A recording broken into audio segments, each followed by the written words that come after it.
about His grace a little bit this morning, because it's by grace that we're saved, not by works. How many thank God for that? No matter how hard you work for God, it will never replace grace. It was grace that brought you in. It's grace that's going to keep you in. Amen. Don't sit around and brag because you're still in the kingdom, or you haven't backslidden, or you haven't sinned like other people have. Amen. Just look up and say, thank God He gave me grace. By grace I stand. By grace I'm still making it. Amen. Don't get all sanctimonious and self-righteous because you see other people fall, and you look up and think to yourself, I wish they were like me. Amen. You're like the man, the self-righteous man in the temple, who said, thank God I'm not like one of these sinners. Amen.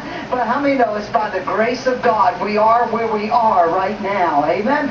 You know, the early apostles moved on grace, and the Bible says in Acts 4 verse 33,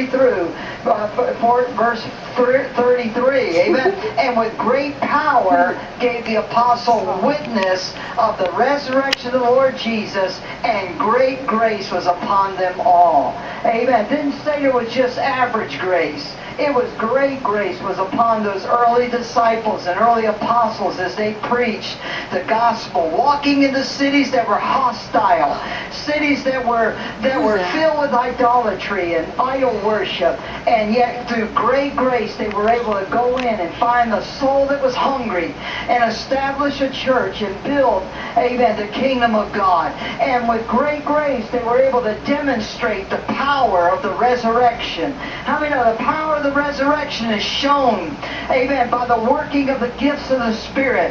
When somebody's healed or somebody is miraculously delivered, how many know that is an evidence of the resurrected Jesus? Amen. In the early days, when the religious leaders saw them preaching in the name of Jesus, performing miracles in the name of Jesus, you know what it meant to them? It meant that we thought we killed Him. We thought we were done with Him. We thought it was all over with. But now we find out that we've opened a can of worms that we'll never be able to shut.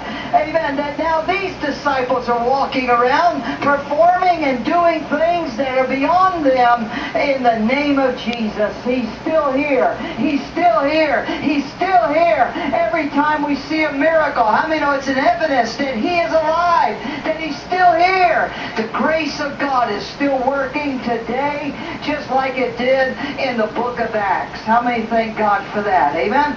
The early church moved in great grace themselves. Amen. When the apostles went to see the work of the Lord that was being done in the Gentile churches, they came back and testified.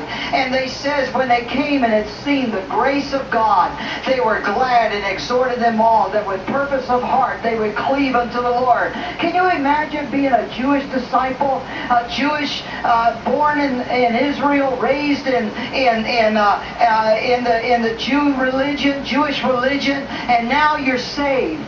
But you're still holding on to some of your Jewish traditions.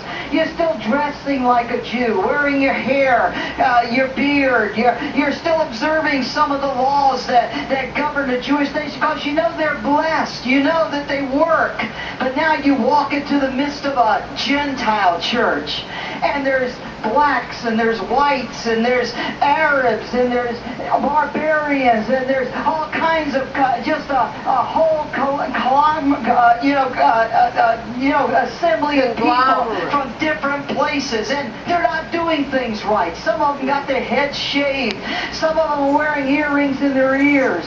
Some of them are walking in, amen, with barely clothed, and yet you look and you see that God's blessing them, and you look and see the gifts are moving here just like they're moving in our Jewish churches, and God's here just like everywhere else. So all the disciples could do was come up with this: they must be under the grace of God. Amen. For them to violate so much and God still blessed them.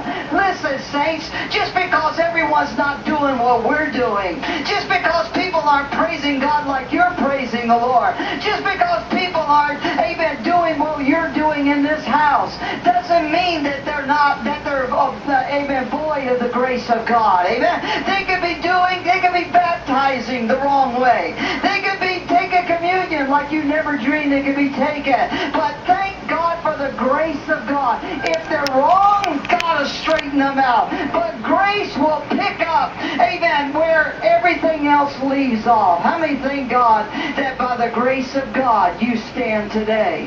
Amen. You know something? You don't do everything right in your home.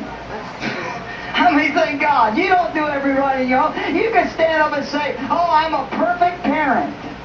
Is there any perfect parents here this morning? We want to honor you. Amen. We want to lay wreaths at your feet.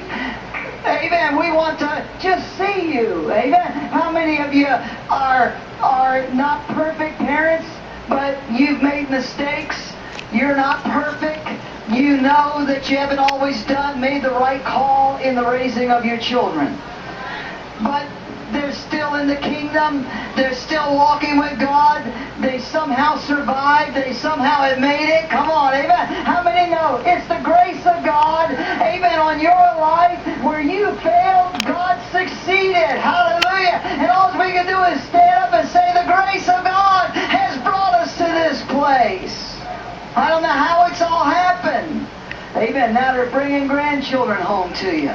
Amen. Like one comedian said, grandchildren is God's gift for not killing your own.